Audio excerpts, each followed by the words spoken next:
So if you're looking to move to Sarasota, Northport, and you're coming from what East Coast, West Coast, Midwest, wherever you're coming from, you are going to be encountering several different kinds of builders here. We have tract home builders, we have spec home builders, and then we have our custom home builders. So I brought my GC partner, Josh Whitlow, onto this video to kind of break down these different builders here, right? Because not all of them are created the same.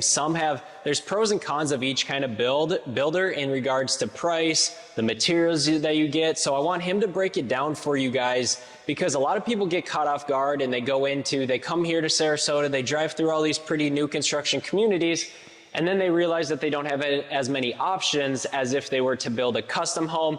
And so we're going to be breaking down, what it looks like for these community builders, tract home builders, and so forth. So I appreciate you coming onto this video here, Josh, and kind of breaking down, you're a custom home builder. You also build specs. We're sitting in one of your spec homes right now. You're building a couple in Northport. So what would you say are the major differences between if someone was coming here, right, and they are like, okay, well, I have several different kinds of builders here, what's going to be the best fit for them? So if you want to go through and kind of explain your thought process. Absolutely. Thank you for having me. So like Noah said, I do build custom and I build spec. So with the spec aspect, I'm building these and not putting them on the market until they're 100% done. So it is what it is. Right. This is, if you like it, you like it. Custom, we sit down, we itemize a plan for you, the customer. Mm-hmm. We pick out all the materials, we design the house, we figure out what you want, implement your ideas into it. And this might meet your ideas, right. You don't know. Right. Now, tract home, you get a couple of options. You're typically in a neighborhood that's an HOA, which HOAs change all the time. Mm-hmm. You're limited to what you get, and typically the building quality is not as I don't want to say custom, but right. It's not as good a quality as what you're going to get from a smaller spec builder or a custom builder. Right. Now, and every builder is different. So you might get a custom builder that's not, that's new to the area and has never built. Right. But he's a custom builder. Right. So, and it all depends on the quality of the products, the subs and everything that are coming in. So, but tract home, it is what it is. You're getting 3 or 4 selections. That's it. No other choices, unless some of them give change orders, but they're so astronomically expensive that it makes it not worth doing the change orders. Right. And I think the biggest thing too is, like, if you drive into these new construction communities and once these homes are fully built, you are literally 12 to 15 feet away from your neighbor. You basically stick your arm out the window and you can shake hands with your neighbor. I think that's the biggest thing is, like, a lot of people like, tract home communities, right? Because there's a lot of builders. We're not going to name names or anything.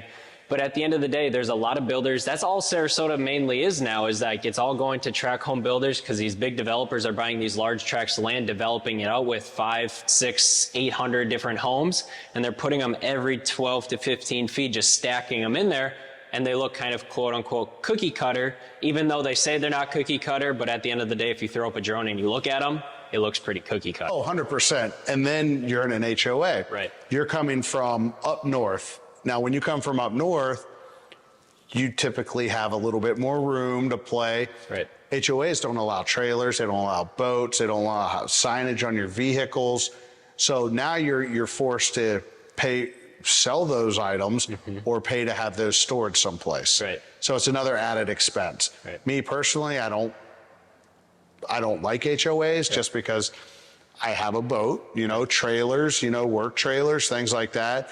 It gives you a little bit more freedom when you don't have an HOA. Right. And then HOAs, if they sell or taken over by another or bought out by another company, mm-hmm. then your fees always change. Right. You always have presidents. You have to go to a board if you ever want to paint your house. Right. Where if it's a spec or in a non-HOA or a custom, you can do whatever you want. Mm-hmm. So within reason. Right. If you want a pink house, I'll tell you, that might look ugly, but I have to give my transparency on that. Right. So, but you can have whatever you want, Right. you know? I think a lot of people, like when they're coming down here, they like these tract home communities because they are nice. They look gorgeous. A lot of them do. They have amenity centers usually with pools, fitness centers, tennis courts, whatever that may be. Some of them are even maintenance free, you know, so people don't have to worry if it's their second home. They don't have to worry about the outside because it's always being taken care of. They don't have to manage or, you know, hire a lawn service or anything like that. It is obviously priced in your HOA fee, but a lot of people like that because a lot of people here are second home buyers. Snowbirds. Exactly. Yes. So 6, 8 months out of the year, they don't have to worry about the exterior because the HOA has that covered. Absolutely. And that is a big plus. It's a peace of mind. Right. You know, you are in a community. It is maintained.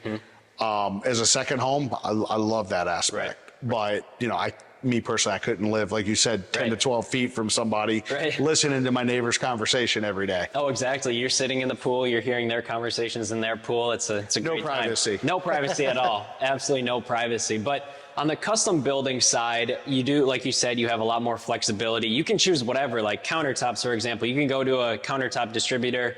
You can pick whatever quartz countertop, marble countertop, while Tract Home or Spec Home, obviously, it is what it is. Production builder, Tract Home builder, you have a select few options to choose from. And I know some of the Tract Home builders, they will give you, you know, options to upgrade. Right. But those upgrade options are so expensive. Right. And even the sales reps will tell you is like, if a house is, they say starting at 400,000, it doesn't include the lot price, which ranges anywhere from 50 to 100,000. And then on top of that, they say people spend on average 15 to 20% on upgrades on the base price model. So that $400,000 house is going to turn into a $600,000 house. Easily, quick, fast, and in a hurry. Exactly. That's how they get you in, though. Absolutely. Right. Whereas a spec house is built, it's ready to go. Right. This is a spec house. I mean, we've got nice cabinetry, nice countertops, nice flooring, all impact doors, windows, you know, things of that sort. Custom home, you pick every aspect of it. Right. Your moldings, your paint color, your flooring, even your appliances. If you want a 48-inch range, we designed the kitchen around that. Right. So, and you get to do the placement of the walls, you know, every aspect of the living and exterior of the home. Yeah, so if you're looking at selection-wise, Spec Home is obviously the most restrictive because it is what it is. This house is what it is. You may not like the features. You could change them out once you buy the house, but it is the most restrictive. Then you have the Tract Home production builders. They do give you options on some things and so forth. And then you have custom where you can choose whatever you want. Well, on the spec, we'll go back to that. You're talking about the options. Right. If you notice around, we don't have ceiling fans. We don't have lights. Because whoever buys this, we're going to offer that to them. Because whatever we put in, 9 times out of 10, the people who buy it, that's not their style. Right. Or buy it. So we'll sit down with the future buyers and we'll add those things. Give us here's kind of what we offer. Which one do you like? We'll put that in for you. Right. That way, it does give it kind of a custom feel to it, right. But it's just an amenity feature. So it's just a small aspect towards that. Right. I think, well, you're one of the only few that do that, because a lot of people, it is what it is. This is the house, take it or leave it, while you say, like, for example, mirrors, you can change the mirrors, you can change the fans. Yes. And certain aspects of that. Absolutely. Yeah. Well, that kind of sums up the major differences between those 3 different builders. So if you are looking to come from East Coast, West Coast, Midwest, wherever that may be, keep those things in mind when you are talking with builders, going through these communities, looking at it, and see what really fits your lifestyle. If you are looking to build more of a custom home in Northport, Sarasota, you can reach out to us with our contact information down below. I am a real estate broker, so I can help you with the Tract Home builds as well. But if you want to go more of the custom route, you have more of an elegant taste, for example, you can definitely go the custom route and build in the Northport, Sarasota area. And Josh would be happy to talk with you about what that process looks like specifically for your situation. So with all that being said, I appreciate you guys checking out the video, and we will catch you guys all next week.